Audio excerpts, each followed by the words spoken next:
Alright, so Canva templates can save you a ton of time, but only if you actually use them the right way. In this full guide, I'll show you how to use templates in Canva effectively, so your designs look original, not, copy-pasted. First, don't just pick the first template you see. Think about your goal. Is it for social media, a business post, or maybe a presentation? Choose a template that already fits your purpose. Before you start editing, take a second to look at the layout. Notice where the headings go, the spacing, the colors. Yeah, this helps you keep things balanced when you customize it. Now, instead of just tweaking words, replace the content properly. Add your own text, your own images, and make it yours. This is what actually makes the design feel unique. Next, adjust the fonts and colors to match your brand. You don't have to change everything, but even small tweaks can make a big difference. If you're using Canva Pro, you can use the brand kit.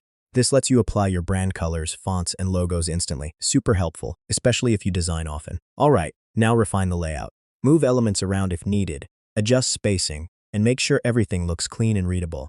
Don't be afraid to break the original layout a little. To avoid that template look, add something unique like icons, shapes, or even subtle animations. Just don't overdo it. Keep it clean. Before exporting, quick check. Make sure fonts, colors, and spacing are consistent across the design. This is what makes it look professional. And yeah, that's how you actually use Canva templates effectively. Not just editing, but customizing, refining, and making them your own.